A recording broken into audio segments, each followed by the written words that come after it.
에스더서 2장 19절부터 3장 6절입니다. 먼저 2장 19절부터 2장 23절입니다. 처녀들이 두 번째로 소집된 일이 있는데 그때 모르드게는 대궐에서 일을 맡아보고 있었다. 에스더는 자기의 혈통과 민족에 관해서는 모르드게가 시키는 대로 입을 다물었다. 에스더는 모르드게의 스라에 있을 때에도 모르드게가 하는 말은 늘 그대로 지켰다.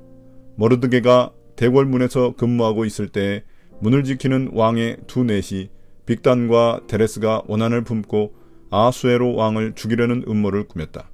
그 음모를 알게 된 모르드게는 에스더 왕후에게 이 사실을 알리고 또 에스더는 그것을 모르드게가 일러주었다고 하면서 왕에게 말하였다. 사실을 조사하여 보고 음모가 밝혀지니 두 사람을 나무에 매달아 죽였다. 이런 사실은 왕이 보는 앞에서 궁중실록에 기록되었다. 2장 19절부터 23절까지의 해설입니다. 19절에서 처녀들을 다시 모은다는 표현은 왕후가 된 에스더 이후에도 왕이 계속해서 후궁들을 추가로 모집하고 있었음을 암시합니다. 이는 고대 페르시아 왕궁의 관례에 따른 것으로 보이며 단순히 왕후를 세우기 위한 모습이 아닌 왕의 후궁 제도를 유지하고 보완하기 위한 목적이었을 가능성이 큽니다. 이러한 때에 모르드게는 대궐문에 앉아 있었으며 이는 왕궁 행정 또는 보안 관련 역할을 맡고 있었음을 시사합니다. 20절은 에스더의 정체성에 대한 긴장감을 다시 강조합니다. 에스더는 모르드게의 명령을 따라 자신의 정체성을 밝히지 않았고 이는 그녀가 왕후가 된 이후에도 변하지 않는 태도였습니다. 에스더가 여전히 모르드게의 권위를 존중하고 따르고 있음을 보여주며 이는 그녀의 겸손함과 지혜로운 분별력 그리고 하나님의 때를 기다리는 신중함을 드러냅니다. 21절부터 23절에서는 모르드게가 왕을 암살하려는 궁중 내시들의 음모를 알게 되어 이를 에스더에게 전하고 에스더는 왕에게 보고함으로써 왕의 생명을 구하게 됩니다. 이 사건은 즉시 큰 보상을 가져오지는 않았지만 궁중실록에 기록되었고 훗날 왕이 이를 기억함으로써 하만과 모르드게의 운명이 반전되는 결정적인 전환점이 됩니다. 이 짧은 에피소드는 이야기 전체 흐름 속에서 중요한 복선을 형성합니다. 하나님의 이름은 전혀 등장하고 있지 않지만 하나님께서 사람들의 충성과 순종 그리고 의로운 행위를 기억하시고 반드시 때가 되어 갚으신다는 섭리적 메시지가 강하게 드러납니다. 에스더 3장 1절부터 6절입니다. 이런 일들이 있은 지 얼마 뒤에 아하수에로 왕은 아각 사람 함무다다의 아들 하만을 등용하여 큰 벼슬을 주고 다른 대신들보다 더 높은 자리에 앉혔다. 대궐문에서 근무하는 신하들은 하만이 드나들 때마다 모두 꿇어 엎드려 절을 하였다. 하만을 그렇게 대우하라는 왕의 명령이 있었기 때문이다. 그러나 모르드게는 무릎을 꿇지도 않고 절을 하지도 않았다. 모르드게가 그렇게 하니 대궐문에서 근무하는 왕의 신하들이 모르드게를 나무랐다. 어찌하여 왕의 명령을 지키지 않소? 그들이 날마다 모르드게를 타일렀으나 모르드게는 그들의 말을 듣지 않았다. 마침내 그들은 하만에게 이런 사실을 알렸다. 그들은 모르드게가 스스로 유다 사람이라고 말한 적이 있으므로 그의 그런 행동이 언제까지 용납될 수 있는지 두고 볼 셈이었다. 하만은 모르드게가 정말로 자기에게 무릎을 꿇지도 않고 자기에게 절도 하지 않는 것을 보고 화가 잔뜩 치밀어 올랐다. 더욱이 모르드게가 어느 민족인지를 알고서는 하만은 모르드게의 한 사람만을 죽이는 것은 너무 가볍다고 생각하였다.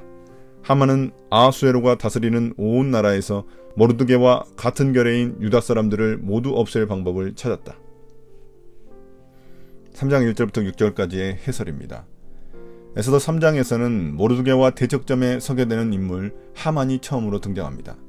아하수에로 왕은 아각 사람 함무다다의 아들 하만을 제국의 2인자로 삼아 모든 대신들 위에 세우고 그의 권세를 공적으로 인정합니다. 여기서 아각 사람이라는 표현은 단순한 족보 설명이 아니라 이스라엘의 오랜 원수인 아말렉 족속의 왕 아각과의 역사적 대립관계를 상기시키는 상징적 호칭입니다. 하만의 조상이 아각이라면 이는 곧 사울 왕의 후손인 모르드게의 뿌리 깊은 역사적 적대관계를 시사합니다. 여기서 매우 아이러니한 사실이 드러납니다. 바로 직전 단락에서 모르드게는 왕의 목숨을 구하는 공로를 세웠음에도 불구하고 아무런 보상도 받지 못한 채 지나갑니다. 반면 성경에 아무런 공적이 언급되지 않은 하만이 높임을 받고 권력을 얻는 모습은 독자들에게 부조리한 현실을 떠올리게 합니다. 이 대조는 이후 이야기 전개에서 하나님께서 어떻게 정의를 회복시키시는지를 보여주는 복선이자 신학적인 긴장감을 형성합니다. 왕은 하만을 높이며 대궐 문에 있는 모든 신하들에게 그 앞에 꿇어 절하라고 명령합니다.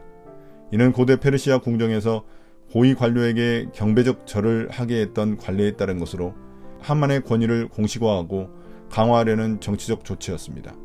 그러나 모르드게는 하만에게 꿇지도 절하지도 않습니다. 모르드게의 이 같은 불복종은 단순한 무례가 아니라 신앙적 역사적 정체성에 기초한 결단입니다. 첫째, 유대인으로서 그는 하나님 외에는 누구에게도 경배하지 않는 계명을 지키고자 했습니다. 둘째, 하만이 아말렉 족속의 후손이라는 점은 유대 민족에게 있어 영적인 적대자를 상징하며 민족적 기억에 기반한 저항이기도 했습니다.